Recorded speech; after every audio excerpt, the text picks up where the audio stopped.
Hora de falar com a Rita Mundim. Muito boa noite, Rita. Rita, o tarifaço gera turbulência no mercado, né? Como os Estados Unidos podem ser prejudicados?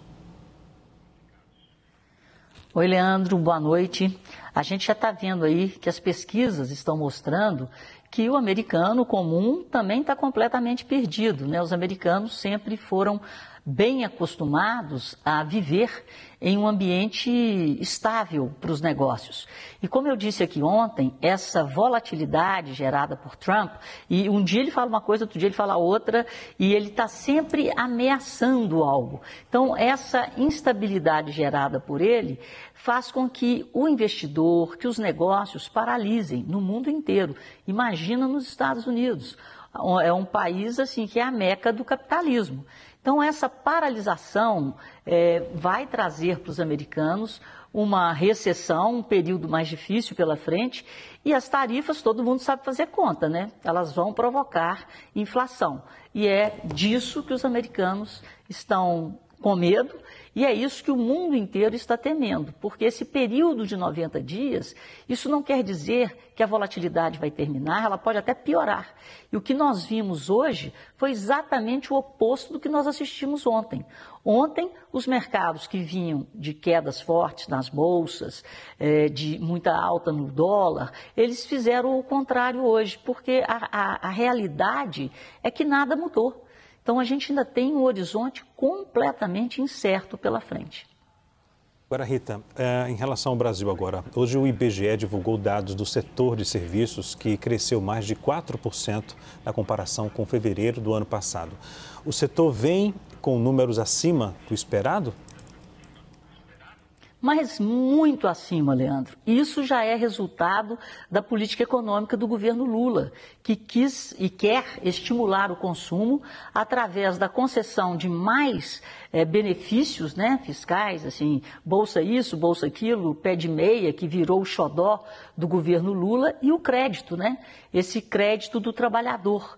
E o que nós estamos assistindo é um setor de serviços hoje mais forte do que ele estava há um ano atrás.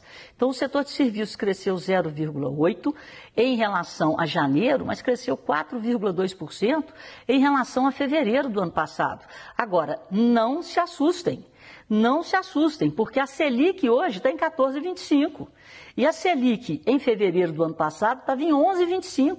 Então, é quase que um suicídio de consumo, com a taxa de juros mais alta, com o mercado global cheirando, né, sentindo o cheiro de uma provável recessão, as coisas travando, e aqui no Brasil parece que nada disso está acontecendo. O Banco Central vai ter que tomar medidas mais duras, ou seja, a taxa básica de juros, a Selic, que está em 14,25 hoje, e que havia aí uma aposta por causa dessa travada do Trump aí para frente, né, no comércio global, no crescimento da economia, aqui parece que o Banco Central vai ter que continuar duro, porque o objetivo, gente, é controlar a inflação, que atinge a todos os brasileiros e principalmente as camadas mais pobres, que não fazem investimento, que não têm como aplicar o seu dinheiro para se proteger da inflação, dessa alta generalizada de preços.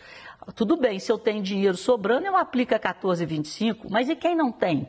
Quem vive ali contando o seu dinheiro, o salário assim, já acabando antes do final do mês, com uma taxa de juros lá nas alturas. Então a economia está aquecida demais e isso, nesse momento, é muito ruim e deve estar trazendo uma preocupação imensa para o Banco Central. Só para vocês terem uma ideia, em relação a fevereiro do ano passado, 5 das 5 atividades pesquisadas pelo IBGE apresentaram alta.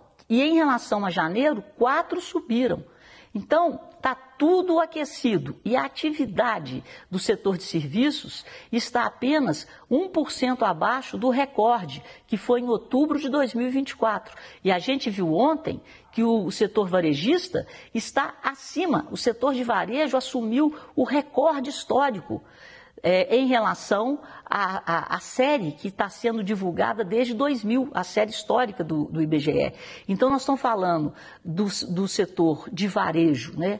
totalmente aquecido e de uns serviços extremamente aquecidos. E a inflação mais perigosa para o Banco Central é exatamente a inflação de serviços. Agora, Rita, vamos falar de conta de luz. O ministro de Minas e Energia anunciou que a proposta de reforma do setor elétrico, que será enviada à Casa Civil até o fim de abril, prevê a isenção da conta de luz para até 60 milhões de brasileiros. Já Fernando Haddad, o ministro da Fazenda, nega que haja estudos nesse sentido. Falta comunicação no governo mais uma vez? Ou comunicação entre o Haddad e as diretrizes do PT, porque nós estamos falando de ano eleitoral, né?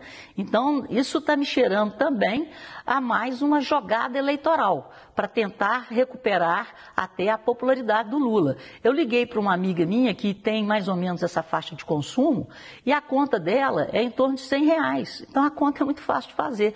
Aonde que o governo vai arrumar mais 6 bilhões para poder isentar esse tanto de gente de pagamento de tarifa de energia? Então, é mais uma jogada eleitoral e quem vai pagar a conta? Nós. Porque todo mundo acha que isso é bonito, que o governo está pagando. Não, quem está pagando é o contribuinte e o dinheiro do contribuinte está sendo usado dessa forma e não em infraestrutura, em educação, em saúde de qualidade, em segurança, mas em benefícios que às vezes prejudicam a estabilidade das contas públicas. Nós já estamos no déficit, um déficit atrás do outro. E agora vamos gastar mais 6 bi, não tem problema não. A conta é nossa e das gerações futuras. Ok. Obrigado, viu, Rita? Até amanhã.